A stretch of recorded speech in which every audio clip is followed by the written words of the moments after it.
Hello friends, welcome to our channel gold patience academy. तो friends, पिछले video में मैंने आपको रासायनिक अभिक्रिया के बारे में बताया कि क्या होता है रासायनिक अभिक्रिया, फिर रासायनिक समीकरण के बारे में बताया, फिर मैंने बताया कि किसी भी रासायनिक अभिक्रिया को संतुलित करना क्यों जरूरी होता है। फिर उस पिछले वीडियो में मैंने आपको साइंस का एक बेसिक डिफरेंशिएशन दिया, साइंस कैसे हुआ, कहाँ से ये उत्पत्ति हुई उसकी।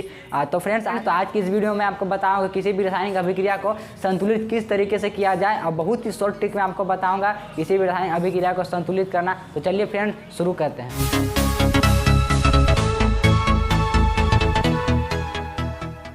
क्या होता है संतुलित रासायनिक समीकरण, इसके डिफिनेशन से।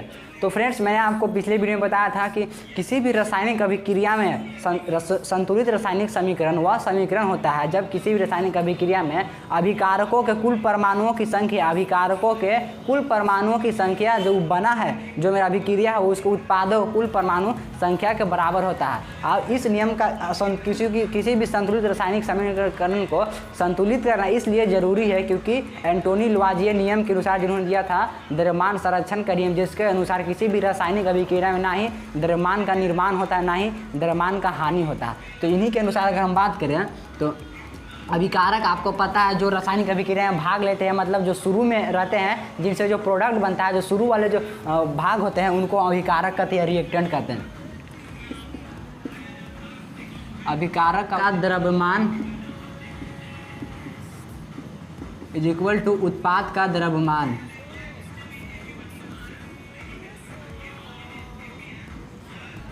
ये एंटोनी लुआजिए, जिसे हम मॉडर्न केमिस्ट्री का फादर कहते हैं, उनके द्वारा ये नियम दिया गया। अगर किसी भी रासायनिक समीकरण को आप संतुलित करते हैं या उसे संतुलित है तो वो ये नियम का पालन किया जाए। अगर कोई भी मेरा रासायनिक समीकरण अगर संतुलित है तो आप उसको इस तरीके से देख सकते हैं। अगर आप उसका टोटल जो द्रव्यमान है अभिकारक का, जो बना है, जो उत्पाद है, उसका द्रव्यमान निकालेंगे तो वो दोनों बराबर होना चाहिए। तो चलिए हम कुछ स्टार्ट करते हैं रिएक्शन लेकर कि कौन संतुलित है, कौन संतुलित नहीं है।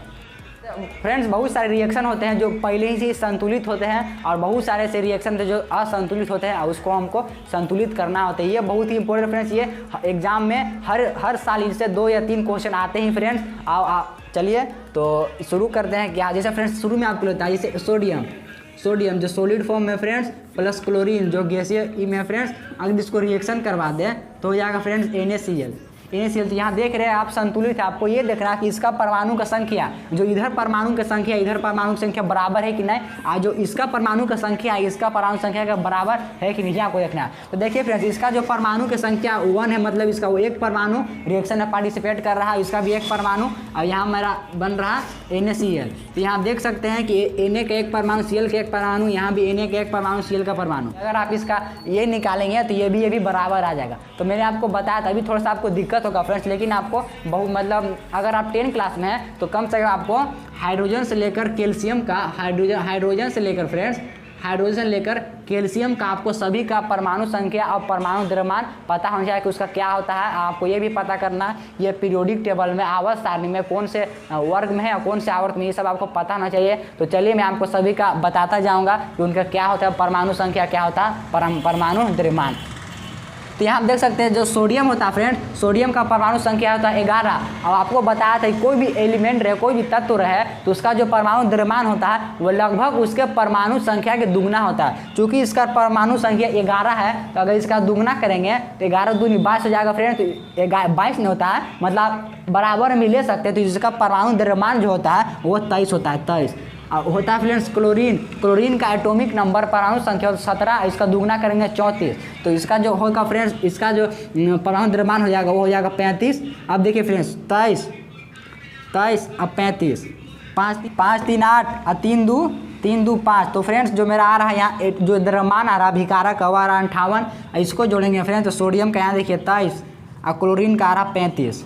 तो 5 3 8 3 2 5। तो देखिए फ्रेंड्स 58 बराबर आ रहे हैं। तो ये अगर फॉलो कर रहा है, इस रूल को पालन कर रहा है, तो मतलब ये जो समीकरण है संतुलित रासायनिक समीकरण। अब मैं आपको दिखाता हूँ कुछ और संतुलित रासायनिक समीकरण। जैसे फ्रेंड्स कार्बन है फ्रेंड्स प्लस ऑक्सीजन है, अगर इसको रिएक्शन करा तो CO2।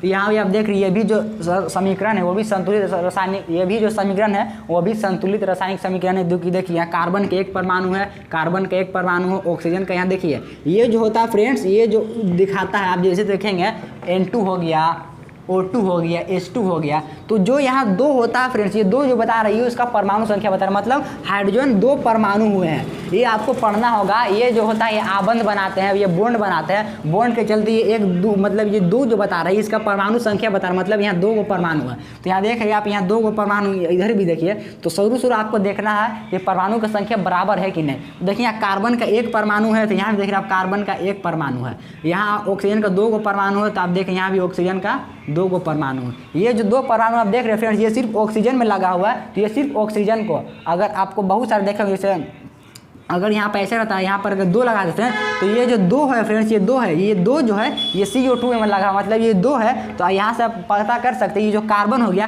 कार्बन के यहाँ पे 2 परमाणु हो गया, और ऑक्सीजन का हो गया। फिर ऑक्सीजन का 2 पहले से था, अब यहाँ 2 इसमें मल्टीप्लाई होता है फ्रेंड्स, तो यहाँ ऑक्सीजन का 4 परमाणु हो जाते हैं। इससे आपको कन्फ्यूज नहीं होना। मतलब अगर इससे अगर बाहर से अगर गुना करते, ये जो 2 से अगर गुना किए तो ये दोनों एलिमेंट में, पहला कार्बन और दूसरा ऑक्सीजन, ये दोनों में रिएक्ट करता है, मतलब दोनों से गुना करता है। मतलब इसमें हम 2 से गुना किए तो ये 2 कार्बन में भी गुना हुआ और ऑक्सीजन में गुना हुआ। तो मतलब इसमें जो यहाँ कार्बन का जो परमाणु है वो 2 हो गया, ऑक्सीजन का जो परमाणु है वो 4 हो गया। क्योंकि देखिए यहाँ 2 पहले से था और 2 इसे मल्टीप्लाई किए तो 2 और 2 दूना 4, तो ये 4 हो गया। तो ये आपको पता है। अब चलिए अब कुछ हम असंतुलित रासायनिक समीकरण लेते हैं। जो पहले से असंतुलित है उसको हमको संतुलित करना है।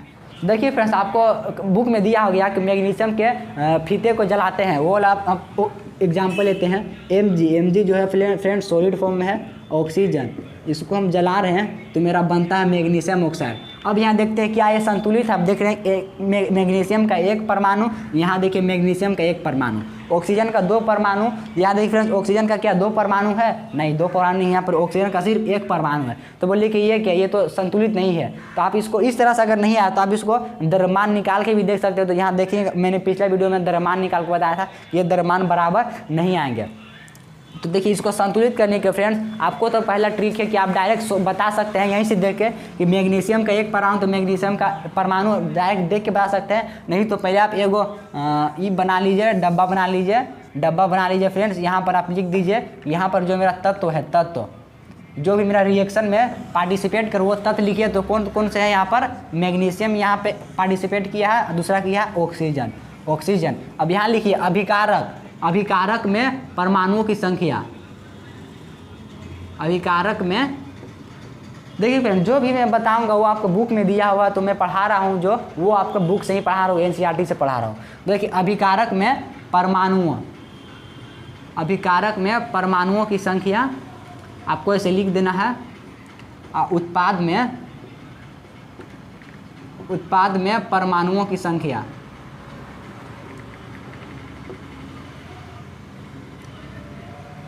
तो चलिए फ्रेंड्स पहले देखिए अब तत्व लिख देना। तत्व यहाँ पर कौन सा एलिमेंट हो, यहाँ तो जो रिएक्शन में मैग्नीशियम पार्टिसिपेट कर रहा है और ऑक्सीजन पार्टिसिपेट कर रहा है, तो यहाँ ये दोनों को लिख दिए हैं। अब अभिकारक में परमाणु की संख्या, तो पहले मैग्नीशियम के देखते हैं। मैग्नीशियम के यहाँ पर कितना परमाणु दिया, तो मैग्नीशियम के यहाँ पर 1 परमाणु दिया, तो 1 लिख दे रहे हैं फ्रेंड्स, 1। और यहाँ जो उत्पाद बन रहा है, देखिए उत्पाद जो बन रहा, उत्पाद में परमाणु की संख्या कितनी है। देखिए फ्रेंड्स यहाँ उत्पाद बना हुआ, यहाँ पे मैं प्रोडक्ट बना हुआ, तो प्रोडक्ट में आप देख रहे हैं जो मैग्नीशियम है वो 1 है, मतलब यहाँ भी 1 है। तो फ्रेंड्स देख रहे हैं कि मैग्नीशियम का जो परमाणु की संख्या है वो रासायनिक अभिक्रिया में बराबर है। मतलब हमको यहाँ से पता चला कि जो मैग्नीशियम है वो संतुलित, उसमें कोई परिवर्तन नहीं है, मतलब उसका परमाणु की संख्या बराबर है।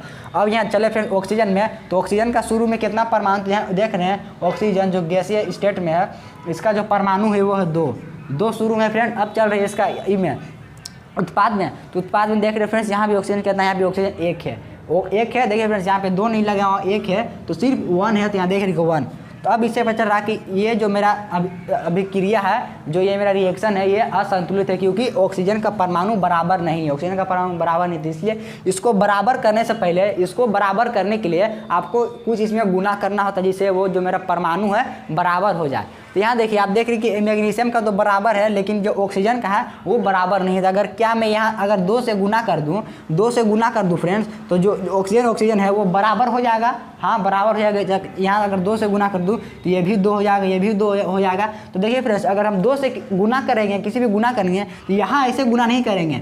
यहाँ जो आप यहाँ 2 लिखिएगा तो ये गुना ऐसे नहीं होगा फ्रेंड। अब किसी भी रिएक्शन में आप संतुलित करें गुना करेंगे, तो ये आप जो 2 गुना करेंगे, ये 2 यहाँ गुना करेंगे फ्रेंड्स, 2 अब हमको मैं बताया कि अगर अब यहाँ 2 गुना करेंगे तो ये मैग्नीशियम में भी गुना होगा और ऑक्सीजन में भी गुना होगा। तो यहाँ से अब वो देखिए गड़बड़ा गया। अब हमको पता चला यहाँ से देखिए मैग्नीशियम का 1 परमाणु हो गया, तो यहाँ मैग्नीशियम का यहाँ 2 परमाणु हो गया, क्योंकि देखिए यहाँ 1 था, अगर यहाँ 2 गुना किए तो ये दोनों एलिमेंट दोनों तत्व में गुना हुआ, मैग्नीशियम में भी गुना हुआ और ऑक्सीजन में भी गुना हुआ। यहाँ से 2 मैग्नीशियम हो गया।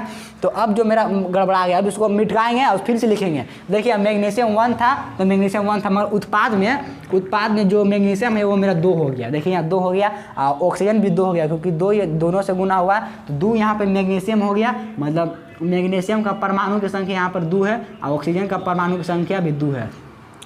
देखिए मेरा जो ये समीकरण है, जो मेरा इक्वेशन है वो संतुलित हुआ, वो बैलेंस हुआ तो नहीं हुआ। आप यहाँ से देख सकते हैं कि ऑक्सीजन का अभिकारक में परमाणु संख्या 2 है और इसमें भी 2 है, मगर जो मैग्नीशियम है, मैग्नीशियम में परमाणुओं की संख्या शुरू में अभिकारक में 1 था और उत्पाद में 2 है। तो अगर मैं इसमें भी यहाँ अगर 2 से गुना कर दूँ तो अब बराबर हो जाएगा। तो यहाँ देखिए यहाँ मैं 2 से गुना कर रहा हूँ। तो अब देखिए, तो फ्रेंड्स शुरू में जो मैग्नीशियम का अभिकारक में परमाणु संख्या वो 2, उत्पाद में भी 2, ऑक्सीजन का अभिकारक में 2 और उत्पाद में 2। तो अब जो ये मेरा जो समीकरण बना फ्रेंड्स, ये पूरी तरह से संतुलित है, ये पूरी तरह से बैलेंस है। तो इसी को कहेंगे हम संतुलित रासायनिक समीकरण। नहीं तो आप इसको एक और मेथड से डायरेक्ट भी बता दे रहा हूँ मैं। देखिए फ्रेंड्स, मेरा शुरू में इस तरीके से था, आप डायरेक्ट भी देखिए मैग्नीशियम का 1 परमाणु, जी मैग्नीशियम इसमें बराबर है, ऑक्सीजन का 2 परमाणु, ऑक्सीजन का 1 परमाणु, तो नहीं ऑक्सीजन यहाँ बराबर नहीं है। तो इस ऑक्सीजन को बराबर करने के लिए यहाँ 2 से गुना करेंगे। अब फिर से मिलाइए, जब भी आप गुना करिए तो फिर से एकदम शुरू से उसको मिलाइए, जो जितना भी आपका तत्व है फिर से मिलाइए। फिर से देखिए 2 से गुना के फिर से मिलाइए, मैग्नीशियम का 1 परमाणु, मैग्नीशियम का 1 परमाणु, मगर यहाँ क्या, यहाँ तो मैग्नीशियम का 2 परमाणु, मतलब इधर मैग्नीशियम 2 है तो इधर भी 2 से गुना करेंगे। अब फिर से मिलाएंगे, फिर से 2 से गुना किए, फिर से मिलाएंगे, मैग्नीशियम का 2 परमाणु, ऑक्सीजन का 2 परमाणु, यहाँ देखिए ऑक्सीजन का 2 इसमें भी गुना किया है, 2 इसमें भी गुना किया, तो ऑक्सीजन का भी 2 को परमाणु, मतलब ये जो मेरा समीकरण हो गया ये संतुलित रासायनिक समीकरण हो गया। अब चलिए फिर चलते हैं अगले एग्जाम्पल की तरफ। अब हम बना रहे हैं हाइड्रोक्लोरिक एसिड, H2 जो गैस में फ्रेंड्स, Cl2 ये भी गैसीय से पाया था, इससे मेरा बन रहा है HCl जो तो है फ्रेंड्स, इसको आप इसका जो सूत्र है वो आप याद कर लीजिएगा, इसको कहते हैं हाइड्रोक्लोरिक एसिड। जी हाँ फ्रेंड्स, हाइड्रोक्लोरिक एसिड कहते हैं, यह एक बहुत ही डेंजरस एसिड होता है। अब इसमें देखते हैं क्या ये संतुलित है। तो संतुलित करने का पहला तरीका आप इससे देख सकते हैं, द्रव्यमान निकाल कर। यहाँ फ्रेंड्स पहले हम इसको इस नियम के अनुसार देखते हैं कि यह संतुलित है। तो आप देख रहे हैं हाइड्रोजन, तो हाइड्रोजन का जो परमाणु संख्या होता है वो होता है 1, और इसका द्रव्यमान संख्या भी 1 होता है। फ्रेंड्स आपको मैंने बताया कि आप यहाँ से हाइड्रोजन से लेकर कैल्शियम तक आप सब मैंने याद कर लीजिए, आप इसको करते आएगा फ्रेंड्स, तो आपको ये ऐसे ही याद हो जाएगा।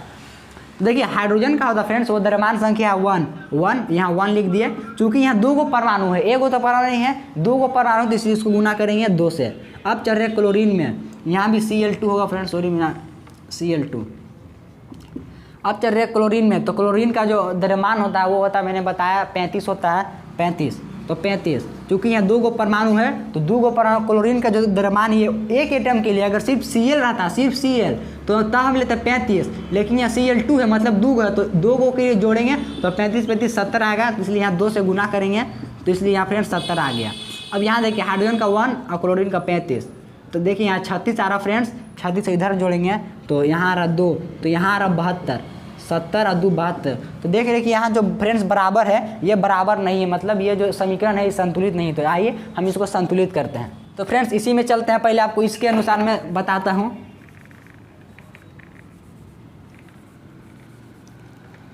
यहाँ देखिए पहले आपको लिख देना है कौन कौन से जो मेरा अभिक्रिया और उसमें कौन कौन से तत्व पार्टिसिपेट कर रहे हैं। तो यहाँ आपको लिखना है कि शुरू में हाइड्रोजन है और फिर है क्लोरीन।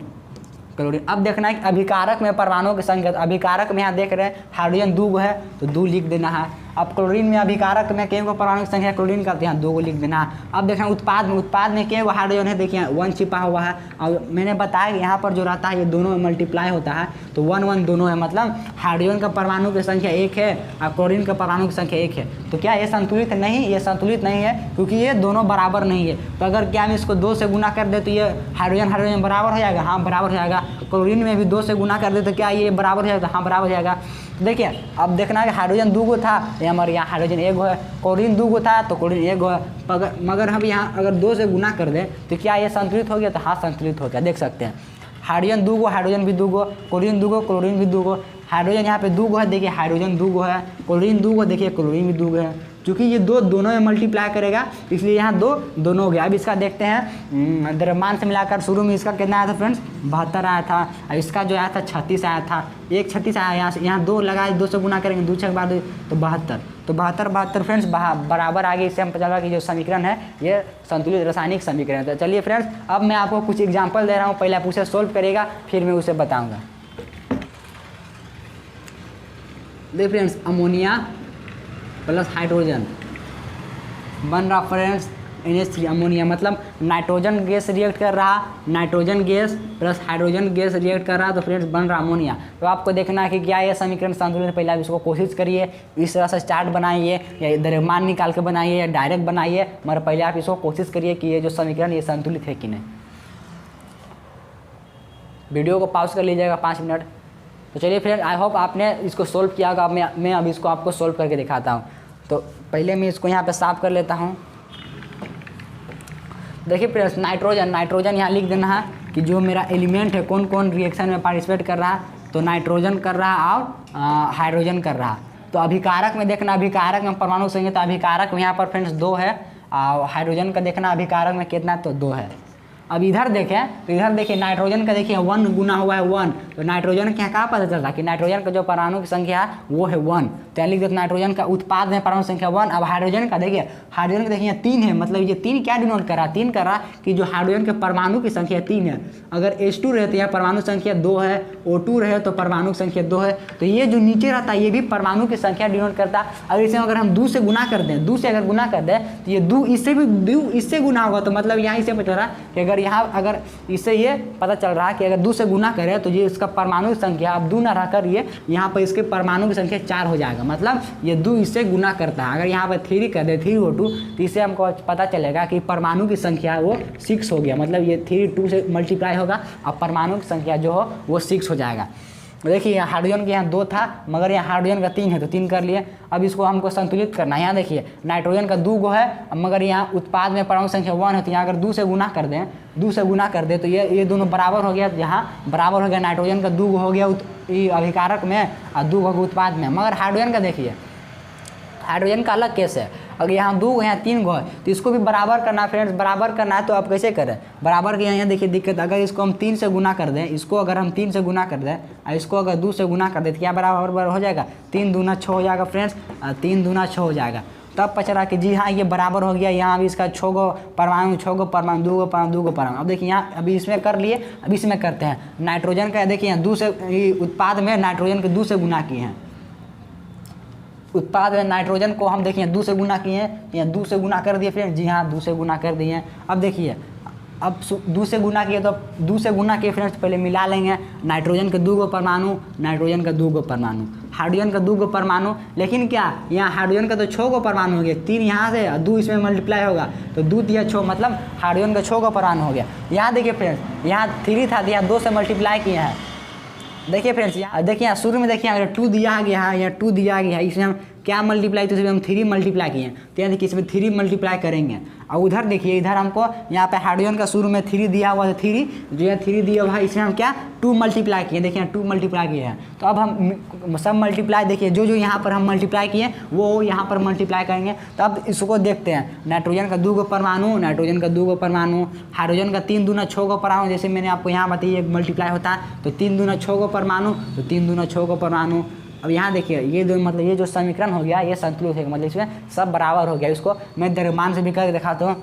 नाइट्रोजन का परमाणु संख्या होता है 7 तो द्रव्यमान हो जाएगा 14, तो 14 हो जाएगा फ्रेंड्स। जो एक एलिमेंट के लिए एक तत्व के हो गया, मगर नाइट्रोजन यहाँ 2 गो है तो 14 गुने 2 मतलब जो इसका द्रव्यमान हो गया वो हो गया 28। हाइड्रोजन का मैंने बताया द्रव्यमान होता है 1, तो 6 गो परमाणु तो 1 × 6 मतलब 6 हो गया। तो 28 से करेंगे फ्रेंड, 28 2 30 4 34, द्रव्यमान हो गया 34। यहाँ देख रहे हैं, यहाँ देखिए पहले फ्रेंड्स इसको अमोनिया के निकाल लेते हैं। तो अमोनिया के मैं बताया नाइट्रोजन का होता है 7 तो द्रव्यमान परमाणु संख्या तो 7 तो द्रव्यमान संख्या होगा 14। अब हाइड्रोजन का देखिए, हाइड्रोजन का हो गया 3 तो प्लस 3 कर देंगे हो जाएगा 17 और 17 इसमें 2 मल्टीप्लाई है तो 14 3 17 17 दूनी 34। तो ये देखिए ये बराबर आ रहा, मतलब जो मेरा समीकरण है ये संतुलित रासायनिक समीकरण है। अब फ्रेंड्स मैं आपको एग्जांपल दे रहा हूँ, पहले आप उस एग्जांपल को करके देखिएगा। तो फ्रेंड्स मैंने यहाँ पर इतना सारा लिया है एग्जांपल, अब इसको आप सोल्व करते हैं। देखिए सबसे पहले आपको शुरू में देखना होगा, देखिए यहाँ पोटेशियम 1 परमाणु, तो यहाँ लिख दे अभिकारक में पोटेशियम 1 परमाणु, हाइड्रोजन का अभिकारक में 2 परमाणु, ऑक्सीजन का अभिकारक में 1 परमाणु। अब चलिए उत्पाद में पोटेशियम 1 परमाणु, उत्पाद में हाइड्रोजन 2 1 3, हाइड्रोजन का 3 परमाणु। अब चलो ऑक्सीजन में उत्पाद में 1 परमाणु। तब इसको हम सबको संतुलित करते हैं। तो पहले आप इस मीटर संतुलित करते हैं। देखिए पोटेशियम 1 गो, पोटेशियम 1 गो, हाइड्रोजन 2 गो, हाइड्रोजन 3 गो। देखिए यहाँ हाइड्रोजन यहाँ पर 2 गो है, हाइड्रोजन यहाँ पर 3 गो है। तो क्या अगर हम यहाँ 2 गुना कर, देखिए यहाँ इसमें हम हाइड्रोजन में 2 गुना कर दें, 2 गुना कर दें, 2 गुना कर दे फ्रेंड्स। यहाँ देखिए 2 अगर इसमें हम गुना कर दे तो 2 दूना 4 हो गया। और इसमें भी अगर हम 2 गुना कर लें, इसमें भी अगर हम 2 गुना कर दें, देखिए हाइड्रोजन के यहाँ पे हो गया 4 परमाणु, अब हाइड्रोजन के यहाँ 4 परमाणु, तो परमाणु बराबर हो गए। इसमें फ्रेंड्स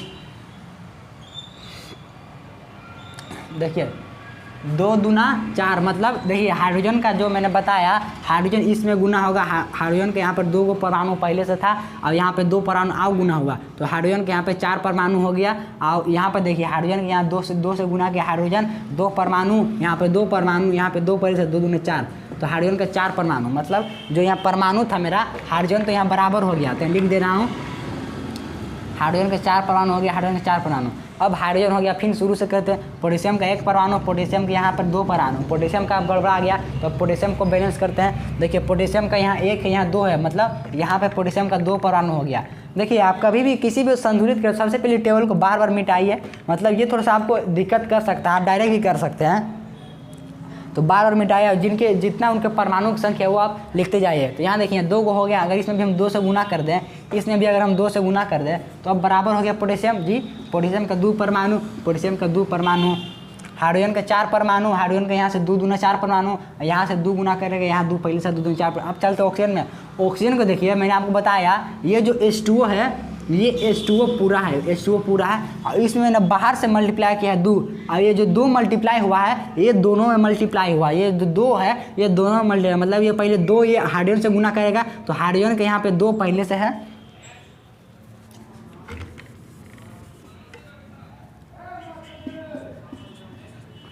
देखिए यहाँ 2 जो है ये गुना करेगा हाइड्रोजन से। अब हाइड्रोजन का यहाँ 2 परमाणु पहले से है, 2 परमाणु पहले से, तो मतलब यहाँ पर हाइड्रोजन का 4 परमाणु हो गया, और ये 2 है ये 2 गुना करेगा ऑक्सीजन से, मतलब यहाँ पर ऑक्सीजन का जो परमाणु हो गया वो हो गया 2। अब चलते यहाँ पर ऑक्सीजन, यहाँ 2 गुना कर रहा, KOH पोटेशियम हाइड्रोक्साइड है, तो इसमें भी 2 गुना कर रहा, मतलब ये 2 गुना करेगा K से भी, ये 2 गुना करेगा O से भी, और ये 2 गुना करेगा S से भी, मतलब ये 2 तीनों से गुना करेगा। तो आप यहाँ देख सकते हैं कि यहाँ ऑक्सीजन भी 2 गो है, ऑक्सीजन भी 2 गो है, तो यहाँ लिख देते हैं 2, यहाँ लिख देते हैं 2। अब देखिए अब सब शुरू से मिलाते हैं, पोटेशियम 2, ऑक्सीजन 2, हाइड्रोजन 2, यहाँ पे 2 और 2 दूना 4, हाइड्रोजन 4, यहाँ 2 और यहाँ 2 4, मतलब ये जो है मेरा बैलेंस हो गया। अब जल्दी से देखिए H2S हाइड्रोजन सल्फाइड और ऑक्सीजन, तो यहाँ हाइड्रोजन 2 गो, हाइड्रोजन 2 गो, ऑक्सीजन 2 गो, हाइड्रोजन 2 गो, हाइड्रोजन 2 गो, ऑक्सीजन 2 गो, मर क्या ऑक्सीजन 2 1 3, ऑक्सीजन के गो है 3 गो है, अगर यहाँ हम 2 से गुना कर दे तो के गो हो गया।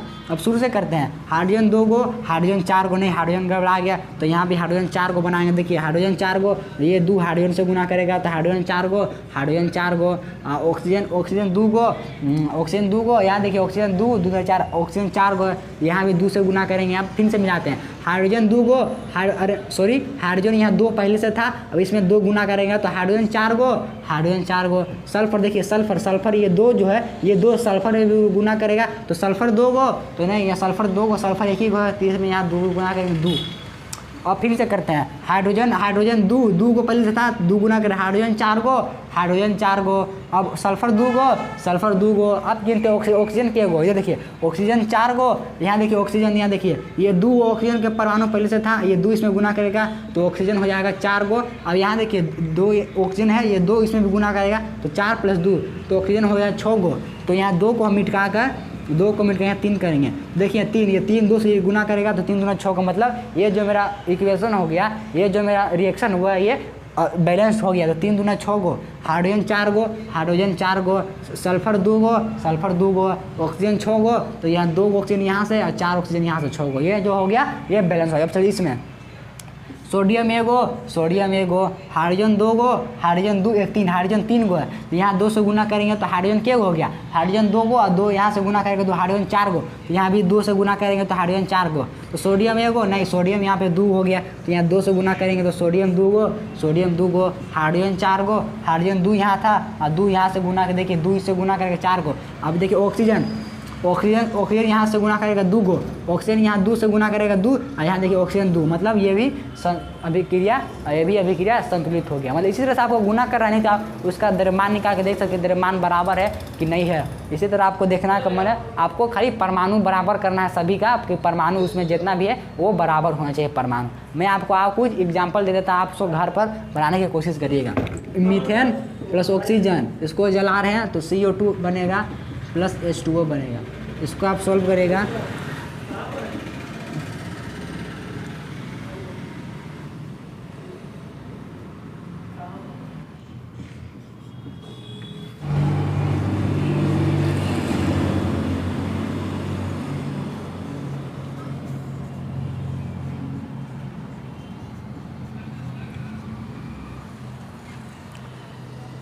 तो फ्रेंड्स मैंने यहाँ पर आपको 3 क्वेश्चन दिए, आप इसको सोल्व करेगा।